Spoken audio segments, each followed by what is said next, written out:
दोस्तों नमस्कार, मैं हूं दीपक और आप देख रहे हैं मुझे अनअकैडमी शिक्षा पर। वेलकम टू अनअकैडमी शिक्षा।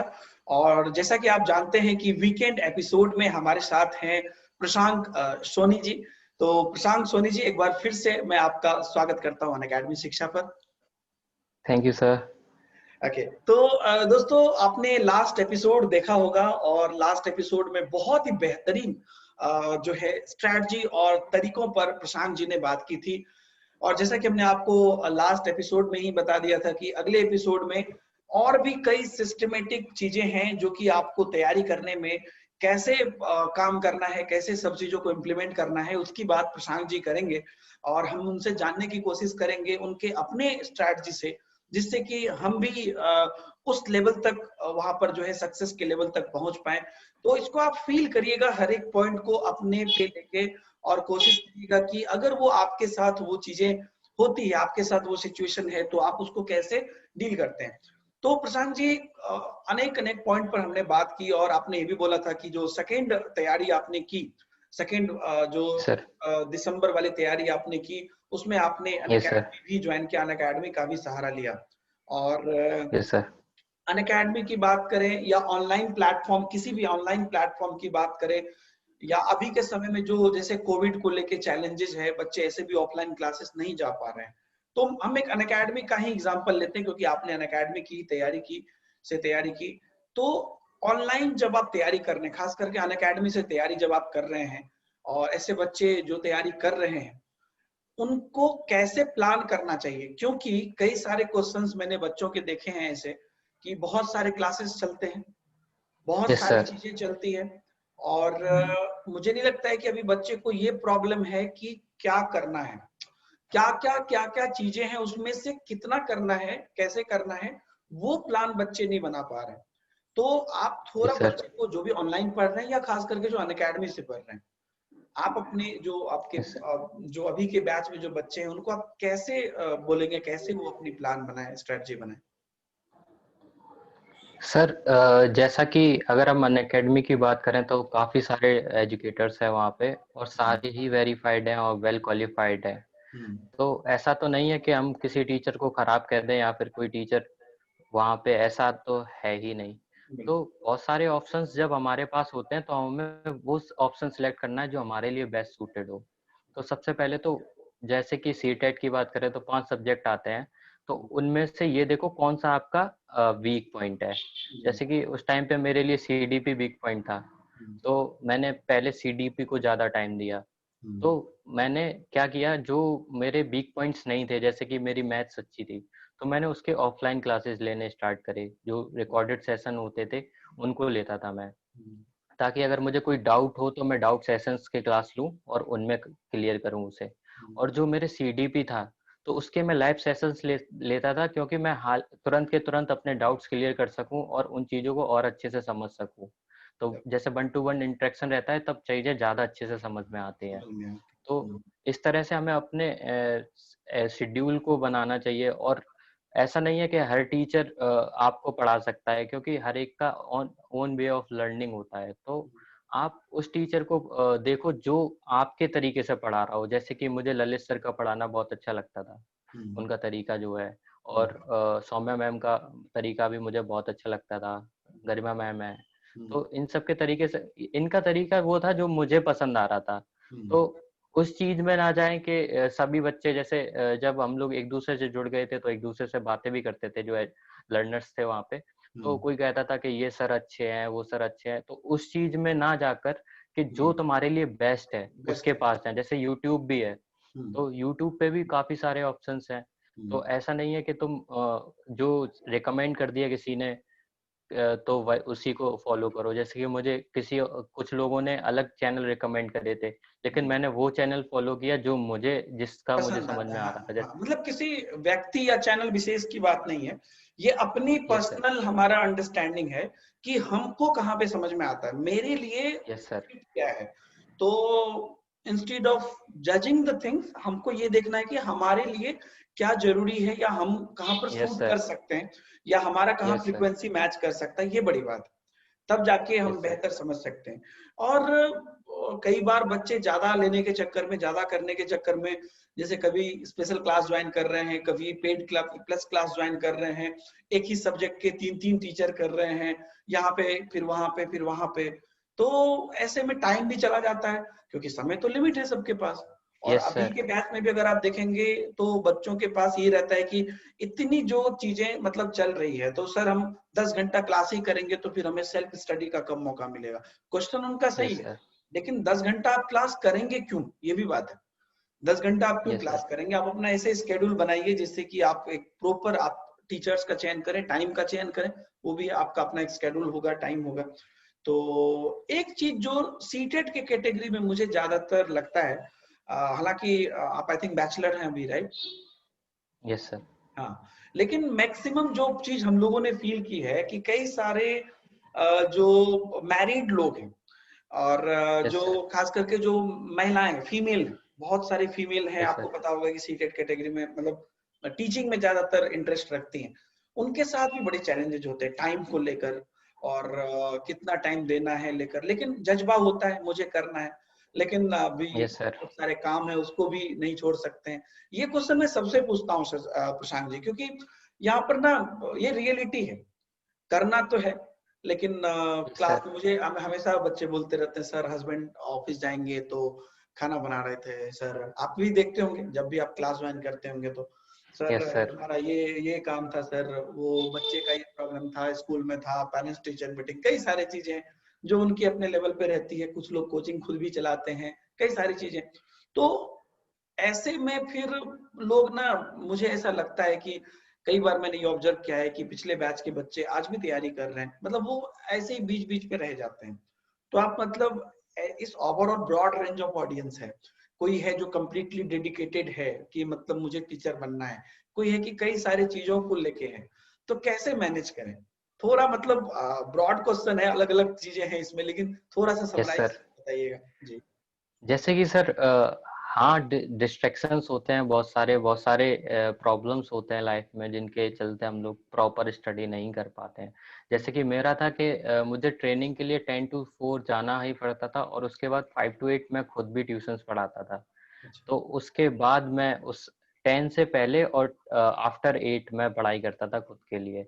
इसी तरह से जैसे किसी का शेड्यूल है, जैसे हाउस वाइफ्स हैं, तो उनके लिए क्या है, सुबह 6 बजे से उठे और जो 12 बजे तक उन्हें ऐसे ही निकल जाता है, और फिर शाम में पूरा निकल जाता है। तो जो दोपहर का टाइम है, वो लोग यूटिलाइज कर सकते हैं। वो ऐसा टाइम ढूंढे जिस टाइम पे उन्हें कोई डिस्टर्ब करने वाला ना हो, और फ्री टाइम, वो चाहे फिर रात में हो, चाहे दिन में हो, चाहे दोपहर में हो, कभी उस भी हो टाइम सकता को ढूंढे। है। Yes sir. वो तो बहुत उस जरूरी है टाइम को, जी। और जैसे कि अब अगर हमारा डेडिकेटेड टाइम नहीं है तो क्लासेस हम लाइव नहीं ले सकते हर एक। जैसे मैं 5 to 8 के बीच की क्लास होती थी तो वो मैं लाइव नहीं ले सकता था। तो उसका मैं उस टाइम पे पीरियड में मैं ऐसे क्लास रखता था जो सब्जेक्ट मुझे इजी लगते हैं। जैसे कि ललित सर का क्लास होता था तो वो 7:30 से होता था, तो वो थोड़ा सा मेरे लिए इजी था, तो मैं उस क्लास को रिकॉर्डेड सेशन में पढ़ता था। जी। और उसका टाइम जैसे कि अगर टाइम को मैं 2x कर देता था ताकि जल्दी जल्दी सेशन कर खत्म हो। जल्दी निकल जाए, हाँ मतलब समहाउ, मतलब आपको फाइंड करना है कि आपके हिसाब से, यस सर। इसमें भी यही बात होगी कि आपके हिसाब से कौन सा टाइम सूटेबल है, कितना यस टाइम सर। सूटेबल है, और कैसे प्लान करना है। यहाँ पर क्योंकि थोड़ा ना सब्जेक्ट। सर, जी। जी। ऐसा नहीं होगा कि अगर 24 घंटे में से कोई आपको 25वां घंटा निकाल के दे दे कि इस जी। टाइम पे आप पढ़ लो, तो जी। वो 24 घंटे में से मुझे 1 घंटा या 2 घंटे निकालने होंगे जिसमें मैं पढ़ सकूं। जी। तो उसी वो में फिर से। आप हाउस वाइफ हो या फिर जॉब कर रहे हो या फिर कोई ट्यूशन पढ़ा रहे हो, तो आपको ही टाइम निकालना होगा। बिल्कुल। देखिए यहाँ पे मतलब बहुत लोग बड़ा जनरल स्टेटमेंट दे देते हैं कि समय ही नहीं मिलता है, मतलब बहुत लोग यस ऐसे ही सर। बोल देंगे समय ही नहीं मिलता है। हाँ। मुझे ऐसा पर्सनली लगता है प्रशांत जी कि समय आपको उस चीज के लिए नहीं मिलता है जो आप नहीं करना चाहते हैं। यस तो सर जैसे कि मैं भाई। खुद की बात बताता हूँ, अभी कल हमारी बात हुई थी, और आपका भी बहुत बिजी स्केड्यूल है, हमारा भी बहुत बिजी स्केड्यूल है, लेकिन बिकॉज हम चाहते थे कि हम बच्चों को मदद करें, बच्चों के सामने आए, तो समय हमें मिला, मतलब कि हमने समय निकाला। ऐसा नहीं है कि अभी आप बहुत फ्री हैं, आप कुछ चीजों को साइड करके, कुछ चीजों को करके इसको प्रायोरिटी आपने दी, तभी आपको समय मिला। तो ये चीज मान लीजिए हमें भी नॉर्मली किसी का फोन आता है तो हम लोग बोलते हैं क्या बताएं, समय नहीं मिलता है। समय मिलने मतलब 24 आवर तो सबके पास है। यही चीज है कि हमारे पास अदर प्रायोरिटी की चीजें, हम उसको ज्यादा प्रायोरिटी दे रहे हैं, और जिनको हम बोल रहे हैं समय नहीं मिल रहा है, इसका मतलब कि क्लियर है कि हम उसको उस समय पे कम प्रायोरिटी दे रहे हैं। Yes sir. तो जी, तो डिपेंड भी करता है, लेकिन हमको लगता है कि एजुकेशन से ज्यादा प्रायोरिटी कुछ नहीं है, क्योंकि अगर आप थोड़ा सा सेक्रीफाइस करेंगे, और ऐसा भी नहीं है कि आपको 24 आवर मतलब बस सोने के बाद खाने के बाद पढ़ना ही पढ़ना है, वैसा भी नहीं है। क्योंकि जैसा लास्ट एपिसोड में आपने भी कहा, हम लोगों ने चर्चा की कि नॉलेज की प्रॉब्लम नहीं है, मतलब ऐसा भी कोई रॉकेट साइंस नहीं है। ऑर्गेनाइज करना, स्ट्रेटजिकल वे में सही ढंग से सोचना, सही चीजों को छांटना, मतलब इन सभी चीजों पे कंट्रोल करना ज्यादा जरूरी है। Yes sir. तो फिर आप कर सकते हैं उसमें। जी, तो ये तो चलिए हो गई कि आप मतलब एक एक मतलब कोई भी अगर ऑनलाइन पढ़ाई कर रहा है, और एक चीज यहाँ पर निकल कर आती है, कई बच्चे हमेशा बोलते हैं कि सर ऑनलाइन ऑफलाइन जैसा तो नहीं होता है सर। मतलब एक नॉर्मल आप देखते हैं बच्चों के ये स्टेटमेंट आते हैं, ऑनलाइन ऑनलाइन ही यस होता सर। है। मतलब हालांकि अभी पिछले 1 साल से मैं ऐसा देख रहा हूँ कि बच्चे बहुत बेहतरीन तैयारी कर रहे हैं, क्योंकि obviously there is no difference, और इनफैक्ट कई चीजें फायदेमंद ही हैं आपको ऑनलाइन में, मेरी दृष्टि से अगर देखते हैं तो। लेकिन अभी भी कुछ बच्चों में ये है, आपके स्टूडियो टाइप बोल सकते हैं, उनके दिमाग में ये है कि नहीं, जब तक हम साइकिल चला के 2-4 किलोमीटर नहीं जाएंगे, या वहां जाके बैठेंगे नहीं, थोड़ा सा इधर उधर मार्केट, मतलब जो होता है वो प्रोसेस नहीं होगा, तो लगता नहीं है कि पढ़े हैं। तो मतलब क्या आपको आपको पर्सनली क्या लगता है सर, कि ऑफलाइन या ऑनलाइन में क्या, कैसे कंपैरिजन करेंगे आप? सर अगर मैं ऑनलाइन को अच्छा कहूँ, ऑफलाइन को खराब कहूँ, वो ठीक नहीं होगा, या फिर ऑनलाइन को खराब कहूँ, ऑफलाइन को अच्छा कहूँ, जी वो भी ठीक नहीं होगा, क्योंकि सिक्के के हर सिक्के के दो पहलू होते हैं। जी। जैसे कि ऑनलाइन क्लासेस में सबसे बड़ी चीज क्या मिलती है हमें? टाइम। हम्म हमारा टाइम 1 मिनट भी वेस्ट नहीं होता, क्योंकि अगर मुझे पता है कि मेरी 2 बजे क्लास स्टार्ट होनी है, तो मैं 1:59 पे बैठूंगा और 2 बजे क्लास स्टार्ट कर दूंगा। जी। ठीक है। और अगर इसी टाइम पे मुझे ऑफलाइन के लिए जाना है, तो सपोज अगर दूर जाना है तो मैं 1:30 से स्टार्ट करूंगा, तो वहाँ 1 घंटा, आधा घंटा जाने में, आधा घंटा आने में। और ऑफलाइन में क्या है कि ऑप्शंस कम है, कि आपने जिसको फीस दे रखी है उसी वही आपको पढ़ाएगा, फिर आपको पसंद आ रहा हो या नहीं। ऑनलाइन जी। में जैसे कि अन अकेडमी है, वहाँ बहुत सारे ऑप्शंस मिल जाते हैं, आप किसी भी एजुकेटर को फॉलो करो, और अगर आपको लग रहा है ठीक, नहीं तो आप दूसरा स्किप कर सकते हो। तो ये तो फायदे हैं ऑनलाइन के। ऑफलाइन में एक चीज है, जैसे कि कभी कभी होता है कि टीचर साइकोलॉजिकली कनेक्ट हो जाते हैं, करेक्ट। वो समझ पाते हैं, जो कि ऑनलाइन में नहीं हो पाता है कभी कभी, कि साइकोलॉजिकली एक दूसरे से कनेक्ट नहीं हो पाते हैं। बस वही एक डिमेरिट मान लो अगर ऑनलाइन की, वरना ऑनलाइन हर जगह। बराबर ही है तो हर चीज मतलब में। मीडियम, मतलब ऑब्वियसली कोई भी काम आप करते हैं तो हर चीजों की प्रोज एंड कॉन्स हैं, लेकिन ऐसा भी नहीं है कि मतलब कुछ भी आपको अगर ऑफलाइन में ही है तो अगर आप डेडिकेटेड हैं तो सब कुछ आप यस सर। कर ही लेते हैं, थोड़ा सा टाइम का इधर उधर हो जाए। ऑफलाइन में भी अगर आप डेडिकेटेड हैं, या अगर आप अच्छे टीचर के पास हैं तो कर ही लेते हैं। हाँ, ये जरूर होता है कि ऑनलाइन में आपके पास वो भी एक्सेसिबिलिटी है जिसके बारे में आप सोच भी नहीं यस सकते। सर। मतलब आप अभी दिल्ली जाके या बैंगलोर जाके या मुंबई जाके या कहीं जाके आप उस टीचर से नहीं पढ़ सकते हैं जिसकी आप किताब पढ़ते हैं, लेकिन ऑनलाइन में यस ऐसा सर। हो वही। सकता है कि उसी टीचर यस से सर। आप पढ़ाई कर रहे हैं। तो ऐसी कई चीजें वही। हैं, और ऑप्शंस बहुत हैं लोगों के पास। हाँ, बशर्ते कि वही है कि आप उसको सही से यूटिलाइज करिए, तो वो यस सर। होता है। साइकोलॉजिकल भी लोग अब चेंज हो रहे हैं, और अभी तो खास करके आप देखिए बहुत बड़ा चैलेंजेस है इंडिया के साथ, मतलब पूरे यस वर्ल्ड। सर। तो लोग मतलब बैठे रहे, उससे अच्छा है कि आप अपने आप को ग्रो करें, बेहतर बनाएं। और यस सर। इनफैक्ट अब हर लोग हर चीज में डिजिटल हो ही रहे हैं। तो ये तो चलिए कि तैयारी मतलब अब कैसे भी करें, तैयारी में स्ट्रेटजी होनी चाहिए, तैयारी कर लेंगे। थोड़ा सा हम सब्जेक्ट वाइज आते हैं प्रशांत जी, जो सबसे बड़ी चीज है हमारे पास। हम जैसे पेपर 1 की बात करते हैं, क्योंकि आपने पेपर 1 में हैट्रिक मारी है। पेपर 1 में सबसे पहले तो आपको सीटेट और यूपीटेट के एग्जाम में क्या डिफरेंस लगा सर? सर जैसा कि सीटेट है, वो पेडागोजी बेस्ड है। उसमें पेडागोजी ज्यादा पूछी जाती है, और जो यूपी टेट है वो फैक्चुअल बेस्ड है, उसमें फैक्ट ज्यादा पूछे जाते हैं।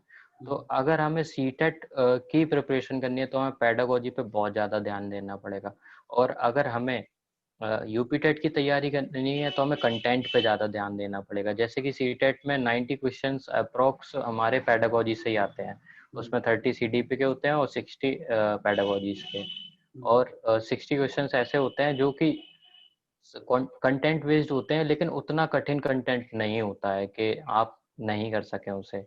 और यूपी टेट में सारे फैक्चुअल बेस्ड होते हैं, यहाँ तक कि सीडीपी में भी ऐसे स्टेटमेंट्स के पूछ दिए जाते हैं फैक्चुअल बेस्ड। तो थोड़ा सा हम कह सकते हैं अगर हमें यूपी टेट करना है तो हमें थोड़ी सी रटने की भी होनी चाहिए पावर, और सी टेट करना है तो हमारी ऑब्जर्वेशन स्किल्स हैं वो मैक्सिमम होनी चाहिए। तो मोरओवर ये होता है जैसे कि अलग अलग स्टेट टेट के तो अलग अलग अपने हैं, लेकिन सीटेट का अगर मेनली यही है कि पेडागोजिकल पे अब तो और भी ज्यादा ध्यान दिया गया है। और मुझे यस लगता सर। है प्रशांत जी रिसेंटली अभी थोड़ा सा सेंट्रल ये प्रेशर भी है कि पेडागोजी को हर जगह बढ़ाने के लिए रिक्वेस्ट किया गया है यस सर। कि पेडागोजी को आप बढ़ाइए, क्योंकि अल्टीमेटली सबको ये बात पता है कि अगर आप 10th 12th और अगर आप ट्रेनिंग करके आए हैं तो बेसिक कंसेप्ट तो आपको पता है, तभी आप यहाँ तक पहुंचे हैं। मेन चीज है कि पढ़ाया कैसे जाए। तो वही चीज आपको पेडागोजी यानी कि शिक्षा शास्त्र में बताई जाती है कि आप मतलब उसी चीज को पढ़ाएं कैसे। आपने पहले एपिसोड में बोला भी था कि जानना है कि आपको पता है, आपने जान लिया, लेकिन अब आप बच्चे को उसके हिसाब से बताएंगे, जिसको हम लोग चाइल्ड सेंट्रिक एजुकेशन बोलते हैं। तो वो यस इम्पोर्टेंट है सर। कि चाइल्ड सेंट्रिक एजुकेशन आप कैसा दे रहे हैं और मतलब उसके लिए क्या है। तो चलिए हम एक सीटेट की अगर बात कर लेते हैं, तो सीटेट के अंदर बच्चों को जो मैंने ऑब्जर्व किया है कि मेनली मैथमेटिक्स और इंग्लिश, ये ज्यादातर मैंने बच्चों से देखा है कि इसमें थोड़ा डर लगता है। और हर बच्चे का अपना है, किसी बच्चे को पेडागोजी से डर लगता है। तो मैथमेटिक्स से हम स्टार्ट करते हैं। मैथमेटिक्स के लिए तैयारी की स्ट्रेटजी क्या होनी चाहिए? सर सबसे पहले तो अगर जो मैथमेटिक्स है, ईबीएस है, इनके लिए हमें करना क्या है, एनसीईआरटीज पढ़नी है सबसे पहले। मैथमेटिक्स और जितनी ईवीएस के लिए। ईवीएस के लिए हम्म, एनसीईआरटी में एक एक लाइन को हमें इस तरह समझ लेना है कि उन्हें अपने जीवन में उतार लेना है। जैसे ओके। तो जैसे कि बहुत से लोग क्या करते हैं, अगर उन्हें बता दिया कि एनसीईआरटी पढ़नी है तो वो मैथ्स के लिए क्या करते हैं, क्वेश्चन सॉल्व करना स्टार्ट कर देते हैं। लेकिन वो ये नहीं सोचते हैं कि जो उस चैप्टर के क्वेश्चन से पहले चीजें दी गई हैं वो सीटेट के पॉइंट ऑफ व्यू से ज्यादा इंपॉर्टेंट है। जैसे कि अगर हमें एरिया ऑफ रेक्टेंगल बताना है तो हमने डायरेक्ट कर दिया ए इंटू बी, लेकिन अगर वो ही चीज बच्चों को समझानी है तो वो आप कैसे समझाएंगे? तो वो उस एक्सरसाइज में नहीं, उसके पहले दिया गया है। तो वो चीजें लोग स्किप कर जाते हैं, जिस वजह से लोगों को परेशानी होती है, कहते हैं एनसीईआरटी पढ़ने के बाद भी पेडागोजी नहीं आ रही है हमें। और ऐसे ही एनसीईआरटी जो ईवीएस की एनसीईआरटी है उसमें भी चैप्टर के अलावा अलग अलग पॉइंट्स दिए गए हैं, शुरुआत में भी कुछ पेडागोजिकल बताया गया है, तो वो चीजें लोग स्किप कर जाते हैं, केवल कंटेंट पढ़ के चले जाते हैं। उस वजह से लोगों को प्रॉब्लम होती है। जी। तो एनसीईआरटी को तो बहुत अच्छे से पढ़ना है, फिर प्रीवियस ईयर क्वेश्चन पेपर लगाएं, और फिर प्रैक्टिस पेपर्स लगाएं। और जैसे कि अगर अनअकैडमी ले रखा है तो बहुत सारे हमें मॉक टेस्ट मिल जाते हैं, क्विजेस मिल जाते हैं हर वीकली, और डेली कोई ना कोई टीचर लेता रहता है क्विजेस, तो बहुत सारे ऑप्शंस मिल जाते हैं उसमें। तो इस तरह से हम। प्रैक्टिस का कितना इम्पोर्टेंस है मैथमेटिक्स में? सर वैसे तो अगर हम कहें कि मैथ्स बहुत कठिन आती हो सीटेट की, तो हम्म, नहीं है वो। हम्म, तो प्रैक्टिस एक लेवल तक तो हमें करनी है, क्योंकि कोई कोई चीज बिना प्रैक्टिस के नहीं आती है, हाँ वो तो प्रैक्टिस मेक्स कॉमन ए है। Man perfect. लेकिन अगर तुम सोचो कि जैसे किसी का मैथ वीक होता है तो वो सोचता है कि अगर मैं 2-3 घंटे प्रैक्टिस करूंगा तो मेरा मैथ अच्छा हो जाएगा। हम्म, तो प्रैक्टिस स्मार्टली करो, ये नहीं कि हम लगे पड़े हैं, कॉन्सेप्चुअल नॉलेज को बिल्ड करते हुए प्रैक्टिस करो, तो वो ज्यादा बेटर है। मतलब वो ताकि अच्छा, वो लॉजिक को समझना जरूरी है कि कैसे वो यस सर। काम कर रहा है, क्योंकि एक बार वो यस सर। पकड़ में आ गए तो ऐसे ऐसे 50 क्वेश्चन बन जाएंगे आपसे। यस सर, बहुत से लोग क्या होते हैं कि इस चीज में लगे रहते हैं कि इस तरह के मैं क्वेश्चन 50 सॉल्व कर लूं, हम्म। कि टाइम एंड वर्क पे बेस्ड हाँ 50 हाँ क्वेश्चन बता दो, उस पे हाँ। 50 क्वेश्चन बता दो। तो हम्म, इस तरह की स्टडी होती है, केवल हमें शॉर्ट ट्रिक सिखाती है, कॉन्सेप्ट नहीं सिखाती कभी। हम्म। कि इस तरह फिर हम वैसा ही क्वेश्चन एग्जाम में ढूंढते हैं, उसके अलावा कोई और नहीं ढूंढते हैं, तो तो वो मतलब प्रॉब्लम हो बहुत जाती है। बैलेंस रखना है आपके कंसेप्ट एनालिसिस में और प्रैक्टिस में। बहुत यस सर। ज्यादा प्रैक्टिस पे जोर दे दिए और कंसेप्ट है ही नहीं, तो मे बी यस तभी सर। आपसे चीजें होती जाएंगी, लेकिन वो जो एक कंप्लीट क्लियर पिक्चर है वो नहीं हो पाएगी। तो इसलिए वो चलते जाना है। और मुझे लगता है जहां पर भी आप प्रैक्टिस कर रहे हैं, अभी कुछ डाउट्स आ रहे हैं या कुछ भी थोड़ी चीजें हैं, तो instead of just solving that कि कैसे उसका सॉल्यूशन हो जाए, आपको उस चीज पे जाके उसको पूरा क्लियर कर लेना चाहिए। Yes sir. ये चीज मैथमेटिक्स में जी। तो ये तो कि मैथमेटिक्स की बात, ईवीएस के बारे में भी आपने बोला कि एनसीईआरटी इंपॉर्टेंट है, और एनसीईआरटी के ही देखते भी हम लोग हमेशा, एनसीईआरटी के समरी बोल के सब लोग चलाते रहते हैं, यस सर। समरी है ये है, तो वो कहीं ना कहीं ऑब्वियसली वो भी डिनोट करता है, इम्पोर्टेंट है। और बात अगर हम करें लैंग्वेज पेपर की, प्रशांत जी, दो तीन चीजें हैं यहाँ पर, या तो आपका हिंदी इंग्लिश है, या तो हिंदी संस्कृत है, हिंदी उर्दू है, जो भी यस है सर। आपका। तो सीटेट में मैं आपको ये क्वेश्चन को दो भाग में बांट रहा हूँ। पहला क्वेश्चन मेरा ये है कि पैसेज और पोइट्री वाला पार्ट जो होता है, 15 नंबर मोटा मोटी रहता है सीटेट में। 15 नंबर एक सब्जेक्ट में, 15 नंबर दूसरे सब्जेक्ट में, हिंदी इंग्लिश जो भी है आपका। तो इस 30 नंबर को मतलब पाने के लिए कुछ अलग तो करने की जरूरत, मतलब अलग से तो आपको नॉलेज चाहिए नहीं, जो है वही है, मतलब आपको किताब देख के यस सर। छापना है, इस टाइप का आप सोचिए। यस मतलब सर। एग्जाम में आपको किताब रख दिया गया है, आपको आंसर ढूंढ के लगाना है। Yes sir. तो ये 30 नंबर का 30 नंबर मिल जाए कैसे? सर जैसे कि कंटेंट बेस्ड ऐसा क्वेश्चन कोई होता नहीं है 30 नंबर में। जी। तो हमें केवल पैराग्राफ्स पढ़ने हैं और पोइट्री पढ़नी है, तो हमें क्या करना चाहिए, हम ज्यादा से ज्यादा एग्जाम से पहले पैराग्राफ्स पढ़ें, पोइट्रीज पढ़ें, ताकि हम उस तरह से हमारी अंडरस्टैंडिंग स्किल्स डेवलप हो जाएं कि उस, क्योंकि हमें पैराग्राफ पढ़ना सबके लिए है कि सब वो क्वेश्चंस को टिक कर लेंगे, अगर उन्हें टाइम दिया जाए, उनसे बोल दिया जाए अगर ये 15 नंबर तुम्हें 1 घंटे में करने हैं, तो वो हम्म, आराम से कर लेंगे। हम्म, लेकिन वो हमें, उनके लिए हमें 15 मिनट ही मिलते हैं। मिलता है तो जी। उस 15 मिनट में कैसे हमें आंसर ढूंढने हैं और किस तरह जज करना है कि कौन सा आंसर ठीक होगा, तो उसके लिए हमें वो पैराग्राफ पढ़ने की और पोइट्री कॉम्प्रिहेंशन पढ़ने की हमें जरूरत है। तो अगर हम डेली एक पैराग्राफ और एक पोइट्री पढ़ते रहे प्रिपरेशन टाइम पे, तो वो 15 नंबर हमारे कहीं नहीं गए।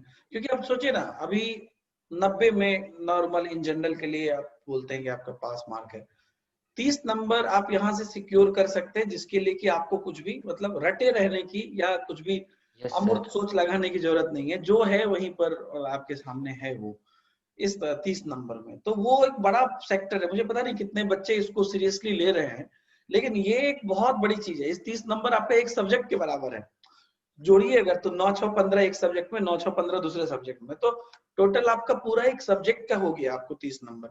तो ये भी तो, इसका भी तो उतना ही वैल्यू है। ऐसा तो नहीं कि आप मैथमेटिक्स यस में सर। 30 लाएंगे तो उसका ज्यादा वैल्यू है, या पैडागोजी पैसेज में लाएंगे तो कम वैल्यू, ऐसा भी नहीं है। तो पैसेज कैसे करना चाहिए, मतलब प्रैक्टिस में पहले पैसेज पढ़ लें, फिर क्वेश्चन करें, या क्वेश्चन करके पैसेज देखें बार बार, मतलब कैसे पैसेज का स्ट्रेटजी क्या होना चाहिए, पैसेज या जैसे मेरी हर किसी की अलग अलग स्ट्रेटजी होती है, तो मेरी क्या स्ट्रेटजी रहती है, पहले मैं पूरा पैसेज पढ़ लेता हूँ, जी। फिर मैं क्वेश्चन को पढ़ता हूँ, फिर उस पैसेज को दोबारा रीड करता हूँ उस क्वेश्चन के बेसिस पे। तो ओके। इस तरह से मैं सारे आंसर्स को तो निकालने की दूसरी कोशिश बार करता जब रीड करते हैं तो फिर दूसरी बार पूरा रीड करते हैं? हूँ। नहीं सर, जैसे कि एक बार अगर रीडिंग करते हैं तो उसके पॉइंट्स निमोनिक्स याद रह जाते हैं कि इस पैराग्राफ में ये है, इस पैराग्राफ में ये है। वो तो क्वेश्चन मैं कहाँ उस से पूरे है? पैरा वो हाँ, बस वही चीज को रिकॉल करता हूँ कि इधर मुझे ढूंढना है, बस इतने में, और उस तरह से आंसर करना है। वो अगर याद। हम पहले पहले क्वेश्चन पढ़ेंगे और फिर ढूंढेंगे, तो वो पैराग्राफ की हमें समझ नहीं होती है, और बार बार हमें पैराग्राफ पढ़ना पड़ेगा। पढ़ना तो पड़ता पहले एक बार रीड कर लें जल्दी से जल्दी, है। रीडिंग स्किल अपनी इंक्रीज करें, हम्म, और कोशिश करें जल्दी से जल्दी समझ सकें उसे। समझ सके, हाँ, ताकि अब मतलब दोबारा जब आप क्वेश्चन पर है तो आपको वो सेंटेंस प्लेसमेंट पता हो कि वो उस जगह पे है, यस सर। अराउंड वहां पे है, यस सर। तो हम वहीं पे देख के उसको समझ सकते हैं। लिंकेज भी आपको रहता है। तो ये तो हो गया। और इसके बाद अगर हिंदी और इंग्लिश की बात करें तो मोर ओवर पेडागोजी ही आते हैं, हल्के फुल्के ग्रामर है बट पेडागोजी ही यस आते सर। हैं जी। और सीडीपी भी रह गया, तो सीडीपी में भी आपने अभी बोला ही सीडीपी के बारे में। अब जो सबसे बड़ा मेजर क्वेश्चन है यही पेडागोजी, पेडागोजी की तैयारी कैसे करें किसी भी सब्जेक्ट के लिए? किसी भी सब्जेक्ट के लिए पेडागोजी की तैयारी, जैसे कि मैं डीएलएड कर रहा था तो हर सेमेस्टर पेडागोजी को लेके एक सब्जेक्ट रहता ही था। तो जैसे कि इंग्लिश और हिंदी इंग्लिश में हिंदी मैंने हर सेमेस्टर पढ़ी है, और इंग्लिश पेडागोजी मैंने 2 सेमेस्टर पढ़ी है, सेकंड और फोर्थ सेमेस्टर। तो इस दौरान मेरी पेडागोजी की तैयारी हो गई थी। और जो जो वो लोग जिन लोगों ने अपने मतलब कि जो डीएलएड वगैरह जो कुछ भी करी है, बीएड, उसमें ध्यान नहीं दिया है, तो वो उन बुक्स को फॉलो करें, रेफरेंस बुक्स को, पेडागोजी पढ़ें, समझें। और ना, जब भी पेडागोजी पढ़ रहे हो, समझ रहे हो, तो कभी भी ये ध्यान में ना रखें कि हमें बहुत बड़े लेवल से पढ़ना है। खुद को बच्चा बना लें या खुद को टीचर बना लें, फिर पढ़ें तो ज़्यादा बेटर है। क्योंकि ना कोई ऐसी चीज़ नहीं आने वाली है हमारे सामने जो हमें बहुत बड़े लेवल को समझानी हो, बड़े लेवल पे जी। पढ़ानी हो। तो उस चीज़ को खुद पे ढाल के देखें, रख कर देखें, तो ज़्यादा बेटर होगा। और सीडीपी के लिए मैंने 1-2 बुक्स फॉलो करी थी। उसके बाद मैंने यूट्यूब भी फॉलो किया है, क्योंकि मुझे सीडीपी से थोड़ा-सा ज़्यादा डर लगता था, मैंने बताया। तो उसके लिए मैंने बहुत ज़्यादा ध्यान दिया, और मुझे वो भी मिला, उसका रिजल्ट भी मिला। मेरे सीडीपी में 30 में से 29 थे, और एक क्वेश्चन ऐसा मेरा गलत हुआ है जो मैंने ऐसे सोच लिया कि शायद मतलब गलती से गलत हो गया। अच्छा अच्छा, हाँ। अच्छा, ये भी एक बड़ा पॉइंट है, बड़ा अच्छा पॉइंट आपने उठाया प्रशांत जी। बच्चे जब एग्जाम देके आते हैं तो बोलते हैं, जब आंसर से मिलाते हैं तो मान लीजिए सपोज कि उनका टोटल 71 था 1 मिनट के लिए।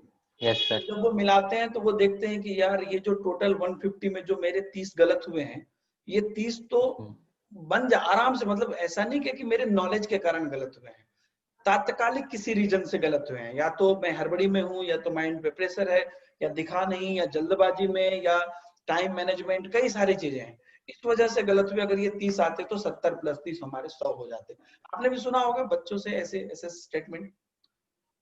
Yes sir. जी ऐसा तो होता है जब हम लोग प्रैक्टिस नहीं करते हैं, तो वहाँ पे हमें टाइम कम लगने लगता है, और टाइम कम लगता है तो जो हमें आती हुई चीजें हैं वो भी भूलने लगते हैं हम लोग। जी जी तो इस वजह से कभी कभार हो जाता है, तो हम लोग आती हुई चीजों को कर देते हैं गलत। जी तो हमें टाइम मैनेजमेंट करना आना चाहिए, जिसके लिए हमें प्रीवियस ईयर क्वेश्चन पेपर करने हैं, और वो भी उसी टाइम लिमिट में करने हैं हमें, जो टाइम लिमिट हमें पेपर में दी जाती है, दी जाती। ताकि हमें पता चल सके कि वो 150 क्वेश्चन हम वो 150 मिनट्स में कर पाएंगे कि नहीं। और अगर किसी को ऐसे इतना टाइम नहीं है कि वो 150 मिनट्स एक साथ बैठ सके, तो वो 30 क्वेश्चन करके सॉल्व करे, वो भी 30 मिनट्स में ही। तो इससे हमें प्रॉपर प्रैक्टिस होगी कि कैसे करना कैसे है। जी। तो जब बच्चे प्रैक्टिस करते हैं तो ऑब्वियसली टाइम मैनेजमेंट वहां से शुरू होता है और करते ही हैं। और तात्कालिक कई बातें होती है बच्चों के दिमाग में। और जब एग्जाम हॉल में जाते हैं, एग्जाम हॉल से कई बार ऐसा आपको नहीं लगता है कि सब कुछ प्रिपेयर है, एग्जाम से 2-3 दिन पहले से कुछ ऐसा होने लगता है कि एग्जाम खराब हो जाता है, यस इससे सर। कैसे? ऐसा हो हाँ। सर, पहले तो अगर कुछ बच्चे ऐसे होते हैं जो एग्जाम आने वाला होता है तब ऐसा सोचते हैं कि मैं ये भी पढ़ लूं, वो भी पढ़ लूं, और एग्जैक्टली। सब कुछ पढ़ लूं। हम्म। तो खुद को रिलैक्स रखो, क्योंकि अगर आपने 6 महीनों में जो चीज नहीं पढ़ी है, वो आप 6 घंटों में नहीं पढ़ सकते हैं। जी। तो आपने जितना इन 6 महीनों में सीख लिया है, हम्म। जैसे कि मैंने 6 मंथ की प्रिपरेशन करी थी, तो हम्म। आपने मेरा 8 को एग्जाम था, तो हम सारे फ्रेंड्स इटावा से कानपुर एग्जाम देने गए थे, तो हम लोग रिलैक्स थे। ऐसा नहीं था कि किसी को भी टेंशन हो कि पढ़ना है, अब ये रह गया वो रह गया, वो नहीं करना है, होपलेस नहीं होना है। आपने जितना पढ़ लिया है उतना सफिशिएंट है, उसमें से भी करके आएंगे तो आप पास हो जाएंगे। तो बहुत से लोग क्या रहते हैं कि एग्जाम के जब देने जा रहे होते हैं, किताबें खोले बैठे रहते हैं, तो उस पॉइंट पे वो चीजें हमें होपलेस कर देती हैं। तो इन सब से बचें, थोड़ा सा खुद को माइंड का पीस बना के रखें, पेशेंस रखें थोड़ा सा, जी। तो शायद। हाँ, तो चलिए आपके तो जैसे आपके सर्किल आपने बोला कि आपके फ्रेंड्स ऐसे थे, मैं आपको अपने फ्रेंड्स के बारे में बताता हूँ जिससे कि बच्चे रिलेट करेंगे। अभी जैसे मेरे फ्रेंड्स ऐसे थे, जब हम एग्जाम गए, एग्जाम हॉल में के बाहर खड़े हैं, अब टीचर बोल रहा है कि चलो चलो चलो चलो अंदर चलो अंदर चलो, officer 1 minute sir 1 minute sir 1 minute, वहां तक वो पन्ने उल्टाते थे। ऐसे मेरे फ्रेंड्स थे यस और सर। एग्जाम देके निकलते थे। तो एक बार मेरे वाक्य मेरे भी बीटेक के टाइम हुआ था, एग्जाम देके निकलते थे तो बोले अरे ये ग्राफ वाला क्वेश्चन ऐसा था, ये था, इसमें तुमको, मुझे 5.25 आया आंसर, तुमको कितना आया? अब मैं इधर सोच रहा हूँ अच्छा ग्राफ वाले क्वेश्चंस भी थे क्या? तो मतलब ऐसे भी फ्रेंड्स हैं आपके आपके साथ भी यस ऐसे लोग सर। टकराए होंगे कि वो अलग लेवल पे यस बात सर। करे, अरे मेरा 7.235 आया था यार, सामने वाले को पता नहीं है। मतलब कई बार चीजें आपको, बाहरी चीजें, हो सकता है कि आपके एक पक्ष कमजोर हो सकता है, किसी का भी हो सकता है, लेकिन इन बाहरी चीजों से लोग बहुत प्रभावित हो जाते हैं। तत्कालिक मान लीजिए यस सर। आप एग्जाम हॉल में लास्ट मोमेंट पे आप देख लिए सामने वाले की किताब में कोई एक ऐसा वर्ड, जो वर्ड आपको नहीं पता है, वो दिख रहा है, वो पढ़ रहे हैं, ये क्या पढ़ रहे हो, अब तो ये टॉपिक पढ़ रहे हैं, अरे ये टॉपिक भी है, ये क्या है, क्या है, क्या है? उस चक्कर में अब लास्ट मिनट में आपको बस वही चीजें दिमाग में चलेंगी। ये जो 6 महीने में यस आपने सर। 6,000 चीजें की है, सब खत्म हो गया। तो ये क्यों नहीं, लोग मतलब पता तो सबको है ये बात, लेकिन फिर भी लोग इससे अपने आप को नहीं बचा पा रहे हैं प्रशांत जी। सर ऐसा हो गया है कि कंपटीशन बहुत बढ़ गई है हम्म, और प्रेशर भी बहुत है। हम्म, तो सर लोगों के दिमाग में कहीं ना कहीं ये रहता है कि ये मौका छूटा तो फिर कब मौका मिले।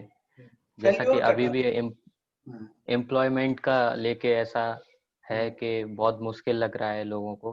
तो हम्म, जब इतना ज्यादा प्रेशर आ जाता है दिमाग पे, तो कहीं ना कहीं सबको पता होता है कि मुझे क्या करना है क्या नहीं करना है, लेकिन जब वो प्रेशर होता है तो हम उन चीजों को नहीं समझ पाते हैं जो हमारे लिए सही है। हम वही सब करने लगते हैं जो और भी लोग कर रहे हैं, तो तो उस वजह से ऐसे प्रॉब्लम्स होते हैं हम लोगों को। लेकिन तो इससे ऐसे टाइम में हम्म, यस सर, हम्म, खुद को समझाओ, खुद से बात करो, पीसफुल रहो।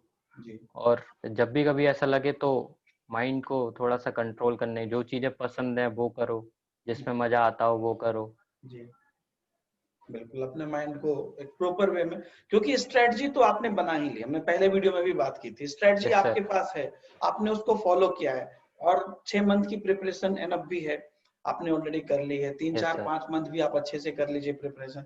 तो वो सब चीजें आपने की है। और सबसे बड़ी बात मुझे लगता है कि आपकी एक बात हमेशा सबको याद रखनी चाहिए कि रॉकेट साइंस नहीं है कुछ, यहाँ पर आप चीजों को जान रहे हैं। जो अब आप जिस चीज को लेके परेशान हो रहे हैं, एक्चुअल में वो कुछ है नहीं, वो तत्कालिक आपको डिस्टर्ब यस करने सर। के लिए ही बस है। आपके पास जितना कुछ है उसमें आप भरपेट खा सकते हैं, मतलब आप जी सकते हैं। जैसे होता है ना कि अपने घर में भात दाल सब्जी बनाए, पेट भरेगा, लेकिन सामने वाले यहाँ से पनीर मशरूम का सुगंध आ रहा है तो लगता है कि वही, मतलब भी उसके बिना खाना होगा ही नहीं। ऐसा नहीं है, पेट आपका भर सकता है, आपका काम आराम से हो सकता है।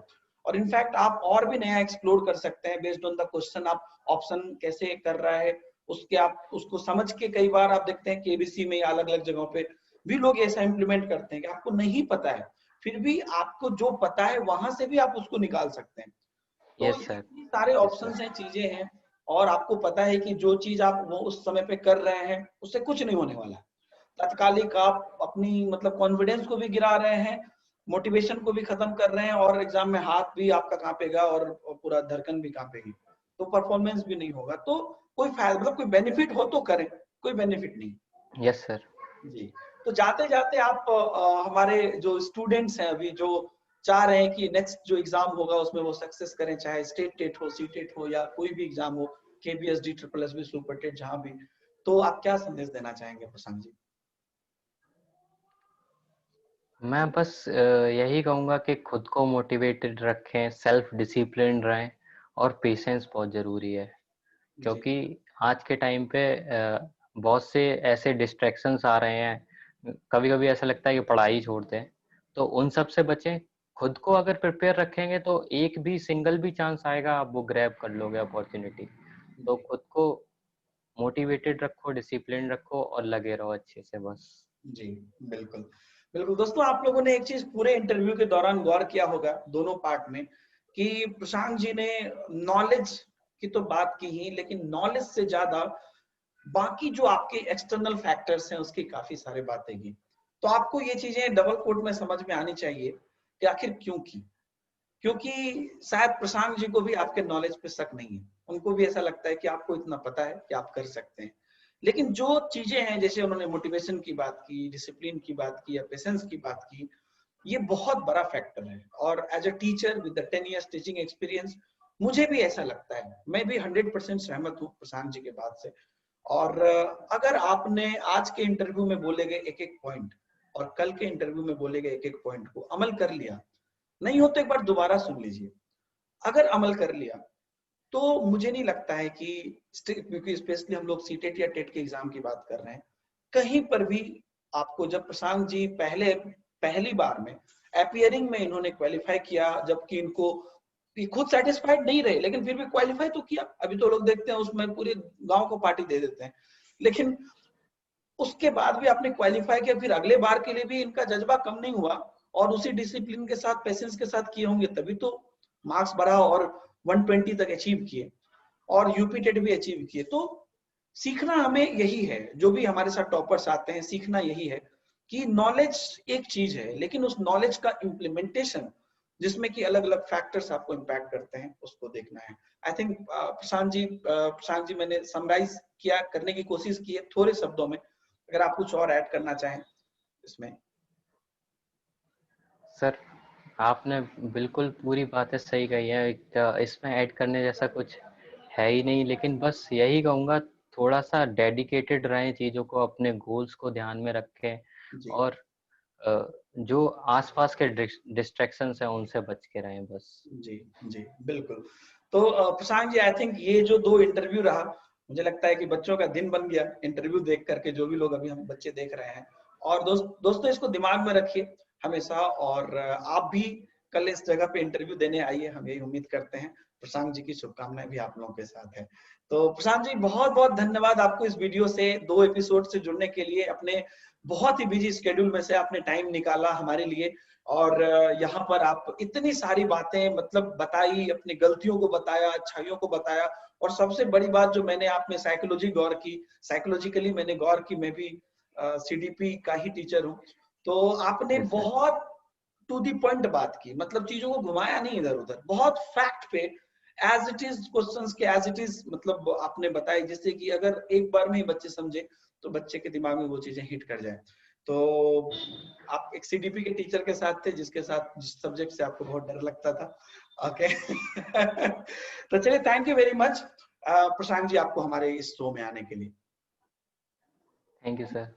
ओके, तो बहुत बहुत धन्यवाद दोस्तों। और हमारे साथ आज के इस वीडियो में थे प्रशांत जी। अगले एपिसोड में, अगले वीडियो में, अगले वीकेंड में एक और नए इंटरव्यू के साथ हम आपके बीच में आएंगे। प्रशांत जी को एक बार फिर से बहुत बहुत धन्यवाद। आप सब लोग भी खुश रहें, स्वस्थ रहें, मस्त रहें, अपने परिवार में सबका ख्याल रखें, बड़े बुजुर्गों का सम्मान करें। मिलते हैं नए वीडियो में। Bye bye. जय हिंद।